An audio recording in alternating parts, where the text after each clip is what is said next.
Everyone, Sanjana here. Welcome back to my channel. So आजचा video खूप जास्त इंटरेस्टिंग असणार आहे. तसे माझे हर एक व्हिडिओ इंटरेस्टिंगच असतात, बट आजच्या व्हिडिओमध्ये मी माझ्या 2 वर्षाच्या जर्नीबद्दल सांगणार आहे. A journey of a BHMS student. Actually माझ्या 2 वर्षाचे एक्सपिरियन्सेस मी तुमच्यासोबत शेअर करणार आहे की how was my last 2 years being a BHMS student. आणि जे मी शेअर करणार आहे ते ॲक्च्युली ऑनेस्ट रिव्ह्यू असणार आहे. Honest, unfiltered, no sugar coating, no highlight reel, just a real BHMS student. So let's start with it. BHMS start होण्याच्या आधी माझे एक्सपेक्टेशन्स खूप अलग होते. लाईक असं वाटायचं की सगळं एकदम स्मूथ चालेल, थोडंफार स्टडी, फन अँड सगळं काही असं असेल, बॅलन्स्ड असेल. बट जसं जसं डिग्री घेत गेली, लाईक एक इयर संपला, सेकंड इयरमध्ये गेले, रियालिटी एकदम अलगच होती, एकदम वेगळी होती. सिलेबस एवढा मोठा, सब्जेक्ट सगळे अनफॅमिलियर आणि हॉस्टेलची नवीन लाईफ, लाईक सगळं ॲडजस्ट करणं एकदम मुश्किल झालं होतं. कधी कधी वाटायचं की is this really for me.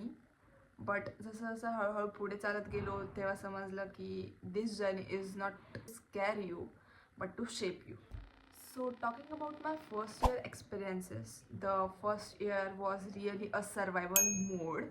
First इयरमध्ये सगळे सब्जेक्ट्स नवीनच होते. लाईक ॲनाटॉमी झालं, फार्मसी झालं, होमिओपॅथीचे डिफरंट सब्जेक्ट्स जसं की HMM, ऑर्गेनॉन, हे एकदम नवीन नवीन वाटायचं.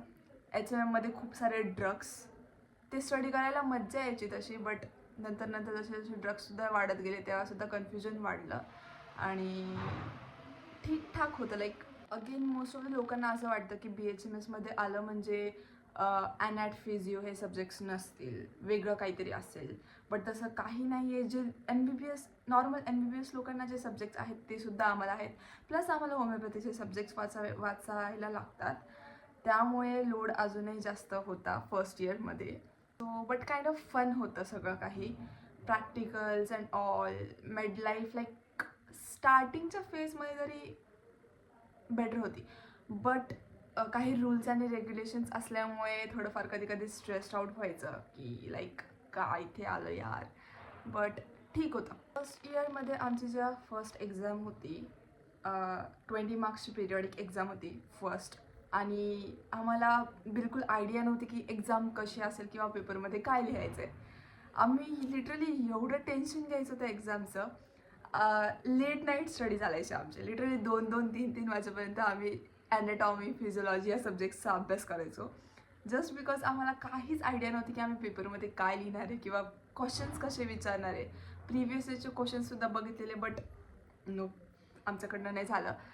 आम्हाला 2पर्यंत बसूनच अभ्यास करायचा होता. आणि जेव्हा आम्ही पेपर दिला हळूहळू कळलं, त्याच्यानंतर मग नॉर्मल वाटलं. आणि आत्ताचे एक्झाम्स असे आहेत की आम्ही आदल्या दिवशी अभ्यास करतो पेपरचा, लाईक उद्या पेपर आहे आणि आज आम्ही अभ्यास करणार, असं सध्याची सिच्युएशन आहे compare to the first year. असं काही आहे. Now talking about hostel life of first year. नवीन एन्व्हायरमेंट, नवीन फ्रेंड्स. फर्स्ट डेला तर वाटायचं की कोणी फ्रेंड होईल की नाही किंवा काय माहिती ॲडजस्ट होईल की नाही असं वाटायचं जेव्हा फर्स्ट दिवशी आम्ही इथे आलो होतो तेव्हा. बट रूममेट्स पण चांगले भेटलेले मला, माय लक, अँड त्याच्यामुळे ॲडजस्ट व्हायला एवढा प्रॉब्लेम नाही आला. इन हॉस्टेल फर्स्ट इयरमध्ये घरची आठवणसुद्धा खूप यायची, कारण कधी करमत नव्हतं, कधी काही व्हायचं. अजूनसुद्धा येते, पण तेव्हा वॉज अलग face. So in first year about studies what I learn was discipline असला पाहिजे, कन्सिस्टन्सी असली पाहिजे मेन म्हणजे. आणि rather than studying harder, you must study smarter. जास्त वेळ अभ्यास करण्यापेक्षा थोडा वेळ करा, बट करा आणि स्मार्टली करा. That's all. About friendship and people. First इयरमध्ये आम्ही खूप सारे लेसन्स शिकलो आहे. नॉट ओन्ली मी, आम्ही सगळेच खूप लेसन्स शिकलो आहे की सगळे लोक तुमचे नसतात. काही जेन्युइन असतात, काही टेम्पररी असतात, आणि काही अशा असतात ज्यांना फक्त तुमची आठवण कामापुरतं येते. That's all. आणि अशा सिच्युएशनमध्ये लाईक आम्ही तरी हे शिकलो आहे की तुमचा फ्रेंड सर्कल छोटा असलं तरी चालेल, बट खरा असावा, रिअल असावा. Not about everyone. लाईक काही फ्रेंड्स असे पण भेटतात जे की तुमची फॅमिली बनतात, आणि काही फ्रेंड्स असे सुद्धा भेटतात जे की तुम्हाला लिमिटेशन्स किंवा बाउंड्रीज शिकवतात की तुम्ही त्यांच्यासोबत कुठल्या हदपर्यंत किंवा कुठल्या लिमिटपर्यंत बिहेव लाईक राहिलं पाहिजे. सेकंड इयरमध्ये तर ॲक्च्युअल मेडिकल स्टुडंटचा फील आला आहे, कॉज पॅथॉलॉजी हा सब्जेक्ट होता आणि ज्याच्यात खूप सारे डिसिजेस शिकलो गेलो आहे आम्ही. ऑर्गेनॉनसुद्धा डीपमध्ये शिकलो आहे, मेडिसिनसुद्धा आम्हाला इव्हॉल्व झालेलं सेकंड इयरलाच. सो तो एक इंटरेस्टिंग पार्ट होता. Second year was not easy, like syllabus खूप जास्त होता मेन म्हणजे. त्यानंतर डीप होता, मॅच्युअर कन्सेप्ट्स होते खूप सारे, जे की समजायला खूप कष्ट लागायचे, बट समजून घेतले तरच समजायचे.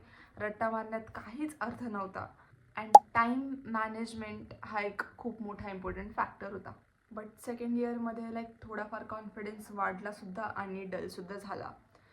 Because here I started understanding ki why we are learning all these things, and when I got exposed to some real cases, conditions, तेव्हा कळलं की like learning this is worth it. Honestly बोलायचं तर breakdowns खूप जास्त झाले, cause कधी कधी खूप ओव्हरवेल्मिंग वाटायचं, कधी कधी वाटायचं की मी दुसऱ्यांपेक्षा खूप स्लो आहे, मला काहीच येत नाही.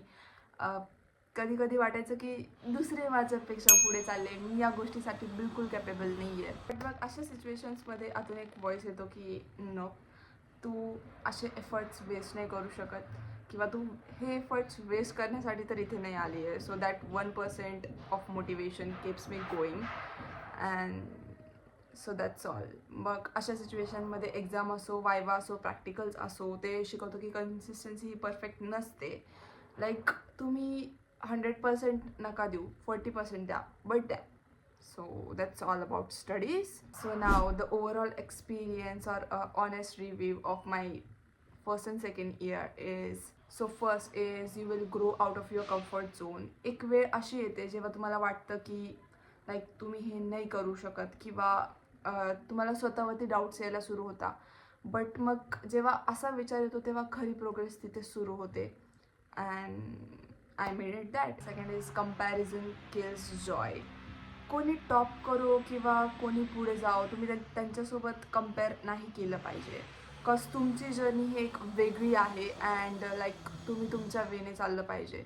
जिथे तुम्ही कम्पॅरिझन कराल तिथे तुमची प्रोग्रेस होणं थांबून जाईल for real. So make sure की तुम्ही कोणासोबत कम्पेअर नाही करो, हे मी तरी शिकली. Next is self study is your best friend. Cause तुम्हाला नोट्स भेटतील, बुक्स भेटतील, तुम्ही ग्रुपमध्ये सुद्धा स्टडी कराल, बट जे तुम्ही स्वतःसाठी सेल्फ स्टडी कराल, जेव्हा कन्सेप्ट समजून घ्याल, ते तुमचं खरं प्रोग्रेसकडे जाणं असेल. कॉज स्वतः समजून घेणं is the best way of studying, I thought, like मला तरी वाटतं, कॉज तेच तुम्हाला पुढे जाऊन खूप जास्त हेल्पफुल असणार आहे.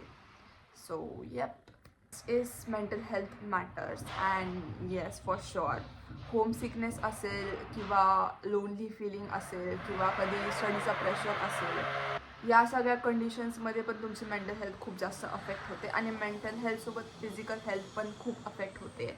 सो मेक शुअर की तुम्ही या सिच्युएशन्समध्ये ब्रेक घ्या, कोणासोबत बोला, शेअर करा, किंवा जस्ट रेस्ट करा. So this is all I learned from my 2 years of experience in BHMS as a BHMS student. So today whenever I look back to my first and second year, I feel like it was really tough. भीती असायची की माझ्याकडून होईल की नाही, मी first किंवा second year काढेल की नाही, किंवा सब्जेक्ट्स माझे क्लिअर होतील की नाही, खूप टेन्शन असायचं. बट जेव्हा मी बघते तेव्हा मला समजतं की लाईक मी केलेलं आहे, and I have did it, आणि पुढे पण मी करणार.